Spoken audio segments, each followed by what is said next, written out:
Jangan lupa subscribe channel YouTube TVRI Bengkulu, like, komen, dan nyalakan notifikasinya.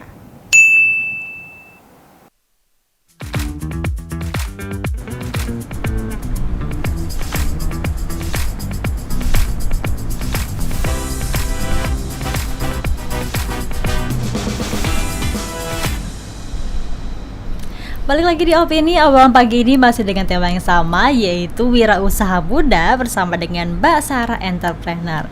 Mbak Sarah sendiri tadi kan bilang kalau misalnya kalau untuk mulai berbisnis itu ada dua hal penting ya, yaitu aset berharga ya, baik itu dari pelanggan maupun dari karyawan. Kenapa Mbak dua hal itu? Ya, kalau untuk karyawan, karena kita jika ingin maju, pasti kita nggak bisa mengerjakan sendiri. Kita butuh tim, ya. Agar produk itu sesuai dengan apa yang kita inginkan, berarti karyawan juga bisa bekerja dengan baik, ya. Jadi bagaimana karyawan bisa bekerja dengan baik? Ya berarti kita punya budaya dalam bisnis kita, ada budaya ya, budaya perusahaan yang bisa sesuai dengan visi dan misi kita. Ya, jika karyawan tersebut sudah bisa satu dengan visi kita, juga sudah bisa ikut dengan budaya kita, itu harus kita jaga dengan baik, ya, agar mereka mengerjakan juga baik, menghasilkan produk yang baik sehingga customer pun suka dengan produk kita, gitu. Benar. Ya. Karena kembali lagi kita nggak bisa mengerjakan sendiri, apalagi dengan ratusan menu, ya. Kita punya tim, gitu ya. Jadi itulah yang kita jaga.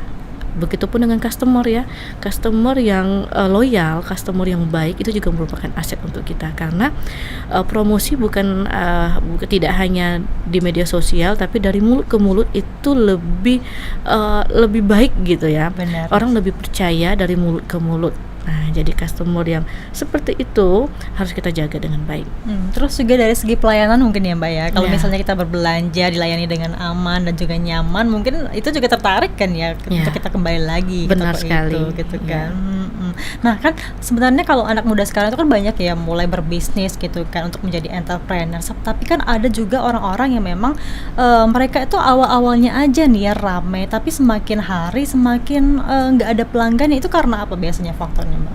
Untuk faktornya mungkin ada beberapa hal ya. Yang pertama, kita dalam membuka bisnis ini atau membuka usaha yang telah kita jalani, kita lihat dulu target marketnya. Target market produk yang kita bikin ini cangkupannya apa saja sih? Sudah sesuai belum dengan target market kita, pemasarannya? Ya, karena jika tidak ada peminat atau tidak ada pasar, itu nanti kita sudah tahu nih ke depannya juga mungkin bakal musiman kayak gitu. Kalaupun memang kita menjalankan usaha musiman, itu sah-sah saja, atau kita juga mendapat keuntungan kan dari usaha musiman tersebut. Tapi berarti kita untuk berinvestasi di usaha musiman itu juga jangan terlalu tinggi kayak gitu kan. Kita sudah tahu ini mungkin cuma 2 tahun saja. Jadi cukup investasi jangkanya jangka pendek kayak gitu. Benar-benar. Ya, jadi kita lebih kita lihat target marketnya, kemudian sudah melihat target marketnya, kita produknya kita inovasi lagi kayak gitu, dan terus kita belajar lagi penyebabnya apa jika terjadi kesalahan. Jadi gitu. Untuk berwirausaha tuh nggak cuma dari modal aja, tapi juga lihat dari marketnya ya. Betul. Marketnya gimana nih sebenarnya, pasarannya gimana, orang-orang itu suka apa, jangan cuma sekadar musiman ya seperti yang Mbak bilang tadi. Betul. Karena tadi pengalaman Mbak sendiri kan Mbak pernah jual baju gitu kan dan sebagainya, itu kan juga pengalaman dengan modal ya. Iya, betul sebelum sekali. akhirnya bisa di titik ini gitu. Iya. Mungkin ada tips dan juga triknya Mbak kepada teman-teman gitu kan. Sebenarnya kalau untuk mulai berbisnis itu bukan kita tuh juga harus tahu dulu ya ilmu berbisnis itu seperti apa sih, karena kan ada karyawan ya, ada pelanggan, terus juga modal kita harus diputar gitu kan sehingga mendapatkan keuntungan gitu. Iya. Kalau berbicara mengenai modal tadi ya, sebenarnya modal utama tuh bukan hanya uang. Memang uang butuh untuk perputaran, butuh untuk membeli alat-alat. Tapi jujur saya kemarin memulai itu tidak dengan modal besar, ya. Tapi modal terbesar saya adalah diri saya sendiri, ya, kemauan saya sendiri, ya, keyakinan diri kita sendiri, seperti itu. Jadi saat kita telah mendapatkan keuntungan, jadi kita itu bukan hanya pintar mencari uang, tapi kita harus pintar mengelola keuangan. Mana keuangan untuk diputar lagi, mana keuangan yang harus kita untuk membeli barang-barang konsumtif, membeli barang-barang pribadi kita kayak gitu kan. Jadi yang pertama kita harus bisa menahan diri kita sendiri. kebanyakan anak muda sekarang mungkin dengan adanya keuntungan yang lumayan besar, dia membeli nih barang-barang konsumtif yang sebenarnya ini investasi bukan untuk jangka panjang. Ya, jadi kita kembali lagi sebenarnya ke diri kita. Jadi kalau kita gagal, jangan menyalahkan orang lain, tapi siapa yang kita salahkan? Diri kita sendiri. Ya, kita harus lebih sering introspeksi diri. Jadi modal utamanya yaitu kembali ke diri kita sendiri, meningkatkan kapasitas diri, introspeksi dan terus belajar.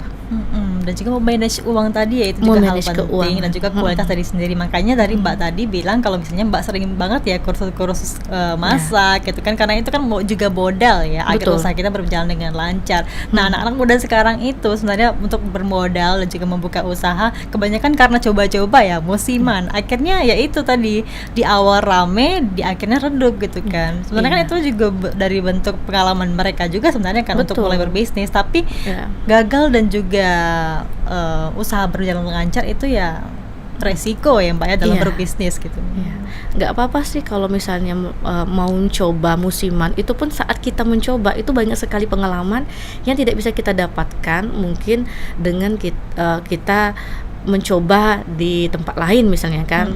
Dengan kita berusaha sendiri, kita tuh banyak sekali pengalaman gitu. Dan Sarah pun banyak dapat insight gitu kan, dapat oh harus seperti ini ya, berarti harus kayak gini ya, karena Sarah berani untuk mencoba.